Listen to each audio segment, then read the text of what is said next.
Indonesia, negara maritim dengan sumber daya perikanan dan kelautan yang amat kaya. Salah satu potensi ekonomi yang luar biasa berasal dari lobster. Tak heran, benih lobster menjadi incaran banyak pihak. Namun, di balik potensi tersebut, muncul fenomena yang perlu menjadi perhatian, yaitu maraknya penyelundupan benih-benih lobster ke mancanegara. Sebuah praktik ilegal yang tak hanya mengancam keberlanjutan ekosistem, tetapi juga menggerogoti pendapatan negara. Mengapa ini bisa terjadi?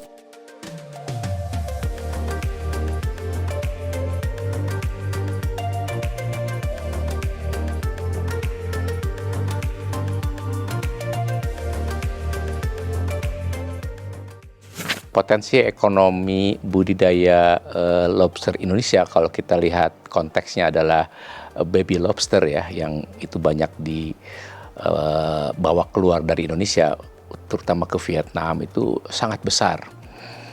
Kalau kita lihat berdasarkan dari data Komnas Cikan, Komisi Nasional Pengkajian Stok Ikan tahun 2024, itu stok itu untuk baby lobster itu mencapai hampir 500 juta ekor. Itu terbagi ke dalam 11 wilayah pengelolaan perikanan yang sudah ditentukan oleh Kementerian Kelautan dan Perikanan. Senilai kira-kira kalau di harga baby lobsternya itu 6.500 sesuai dengan harga patokan terendah oleh pemerintah, itu bisa mencapai nilai 3 triliun per tahun. Tapi di pasaran harga baby lobster bisa mencapai Rp20.000 per ekor. Nah, kalau harga demikian, maka nilai ekonominya itu bisa mencapai 9 triliun rupiah per tahun. Jadi cukup besar sebetulnya.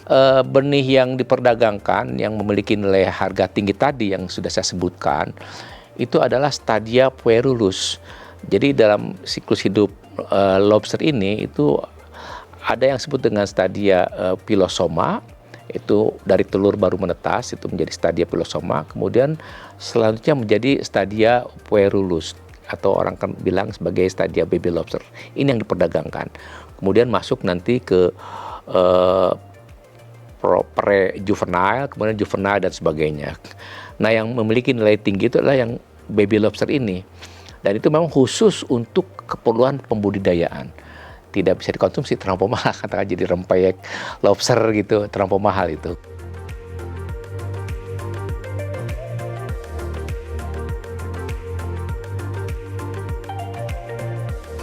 Nah, regulasi yang selama ini berlakukan sekarang dibolehkan untuk mengeluarkan baby lobster keluar wilayah Republik Indonesia dengan skema joint venture ya, jadi kerjasama antara perusahaan Indonesia dengan perusahaan Vietnam dalam pembudidayaan. Nah, hanya saja memang dalam kenyataan atau implementasinya di lapangan, jumlah perusahaan yang terlibat sangat sedikit. Sementara kebutuhan baby lobster Vietnam tetap tinggi. Nah, sehingga ujung-ujungnya adalah mencari saluran lain. Ya, selain saluran formal tadi, saluran legal melalui skema joint venture tadi, akhirnya tercipta saluran yang lain yang orang sebut dengan saluran penyelundupan atau melalui jalur penyelundupan atau istilahnya jalur kiri mereka menyebutkannya itu. Saya kira ini perlu implementasi yang kuat ya tentang peraturan yang berlaku, atau jangan-jangan peraturan itu sendiri, permen yang terakhir ini yang terkait dengan regulasi lobster ini, jangan-jangan memang akhirnya perlu diganti lagi tuh ya, karena selama ini dalam rentang waktu 7 tahun sudah ada 7 permen terkait dengan lobster ini.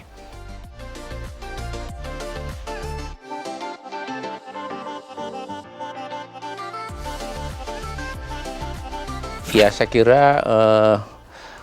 penyelundupan ini sebetulnya ekses saja dari lemahnya implementasi regulasi yang berlaku selama ini. Sehingga hanya sedikit saja perusahaan yang terlibat, dan ini saya kira perlu dikaji lebih lanjut. Kenapa tuh? Ya, apakah terlampau banyak peraturan-peraturan atau persyaratan yang diwajibkan, atau ada constraint lain atau kendala-kendala yang lain sehingga tidak banyak perusahaan yang bisa masuk di dalam skema joint venture ini ya. Kita tidak tahu apa masalahnya. Saya pun beberapa perusahaan ya minta dibantu gitu, tapi akhirnya seperti jalan di tempat begitu.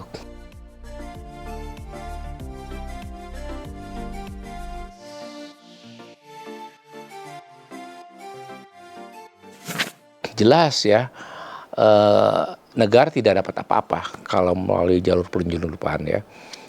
Negara tidak dapat sepeser pun ya. Dan yang ada adalah harga di lapangan pun itu dikontrol oleh para penyelundup. Mereka berani membayar mahal produk atau baby lobster tadi itu, yang akhirnya di pembudidayaannya itu terkendala karena orang lebih suka menjual ke para penyelundup yang beri harga mahal ketimbang nanti ke orang yang mau budidaya. Akhirnya nanti budidaya kita tidak lagi memiliki daya saing karena biaya benihnya atau biaya baby lobsternya itu untuk pembudidayaan itu begitu mahal, sehingga nanti kita agak kesulitan nanti menjualnya. Mesti jual berapa dengan benih yang begitu mahal, yang pada gilirannya adalah kita sulit nanti memasarkan lobster budidaya. Apalagi ekspor atau importir utama lobster ini adalah China ya, Cina, yang Indonesia lebih jauh lokasinya dibandingkan Vietnam, sehingga dari segi benih kita itu terlampau mahal, dari segi pasar terlampau jauh, sehingga ongkirnya juga yang membuat tidak bankable lah untuk melakukan budidaya di Indonesia untuk pasar Cina.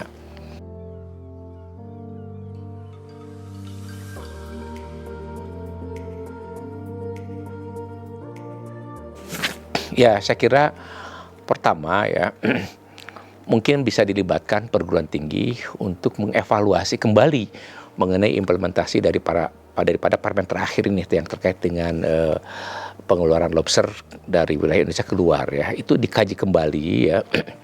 Kemudian juga dari evaluasi tadi, apa penyebab yang menyebabkan pelaku ya kerjasama joint venture antara Indonesia dan Vietnam itu kok sedikit sekali ya, dan tidak begitu banyak ya membeli lobster dari penangkap di Indonesia. Bahkan yang terjadi adalah melalui jalur penyelundupan itu perlu dievaluasi ya.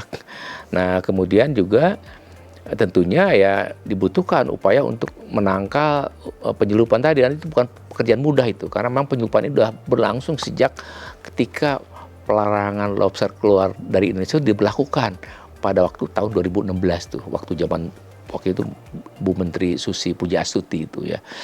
Nah itu sudah berlangsung sebetulnya, dan itu ada suatu kegiatan yang sudah terbiasa itu, dan itu bukan pekerjaan mudah. Dan jalurnya sebetulnya kan dari wilayah Indonesia ya, mungkin melalui Sumatera Selatan atau Lampung, kemudian dari situ masuk ke Singapura, dan selanjutnya menjadi barang halal ketika menuju Vietnam gitu. Nah itu jadi jalur itulah sebetulnya yang biasa digunakan oleh para penyeludup, dan itu sudah sangat diketahui sebetulnya, dan agak sulit ya karena memang ada banyak faktor di situ yang bermain sebetulnya. Mentalitas dari pelaku atau pelaksana kebijaksanaan di lapangan itu yang memang mesti tadi mendukung bagaimana penyelundupan ini bisa tidak terjadi gitu di Indonesia. Tapi kan sulit sekali itu ya. Nah mungkin inovasi teknologi apapun saya kira tidak ada ya, kecuali masalah tadi mentalitas tadi itu yang perlu kita perkuat ya.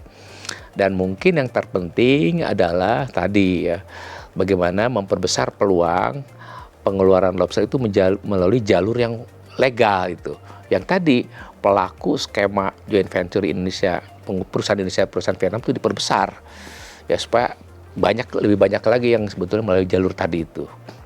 Dan itu perlu evaluasi, kenapa tuh sampai sekarang tidak begitu berkembang. Nah ini pun sebetulnya pemberlakuan kuota untuk jalur legal pun sebenarnya banyak menyimpan masalah ya.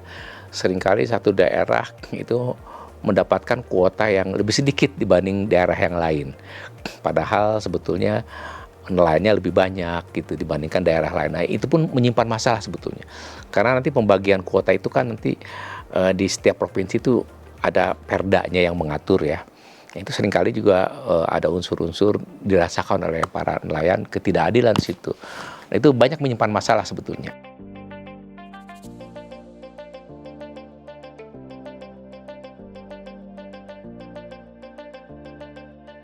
Kami berharap sebetulnya budidaya lobster itu bisa berlangsung ya dengan biaya benih yang relatif masuk di akal gitu, make sense ya untuk usaha budidaya itu. Dan itu hanya bisa ketika penyelundupan ini itu kita hentikan supaya jangan mereka yang mempermainkan harga. Nah, selama ini kan mereka yang mengatur harga ya. Pemerintah sebenarnya udah menentukan harga patokan terendah baby lobster itu 6.500. Tapi para penyelundup bisa menawarkan harga lebih tinggi. Dan itu bermasalah tentunya bagi orang budidaya kan. Sehingga kita kesulitan sebenarnya mendapatkan benih budidaya. Karena mesti bersaing dengan para penyelundup yang menawarkan benih yang lebih mahal itu. Nah, saya kira budidaya akan berkembang kalau memang benih harga bisa lebih rendah. Kemudian yang kedua adalah pengembangan budidaya bisa dilakukan dengan mengembangkan teknologi pendederan.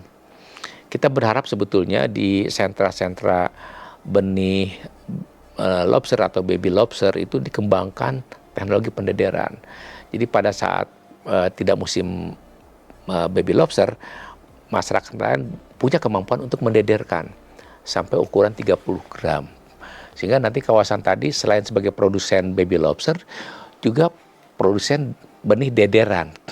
Dan disinilah pemerintah hadir ya untuk meng-create market atau menciptakan pasar benih dederan. Saya kira banyak sekali sebab pelaku usaha budidaya laut Indonesia ingin mendapatkan benih dederan. Ini benih yang sudah dipelihara dari si ukuran baby lobster mencapai ukuran 30 gram. Itu kan sudah beradaptasi dalam lingkungan budidaya.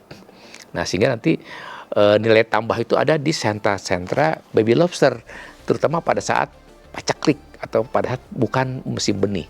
Kemudian juga setelah itu kita nanti mungkin menciptakan produk baru yang disebut dengan benih dederan tadi. Nah, kita menciptakan marketnya gitu. Nah, sehingga nanti pengusaha-pengusaha karamba, jaring, apung di laut tuh sudah punya stok benih atau supplier benih ya untuk nanti dia besarkan sampai ukuran konsumsi di atas 2 on ke atas itu.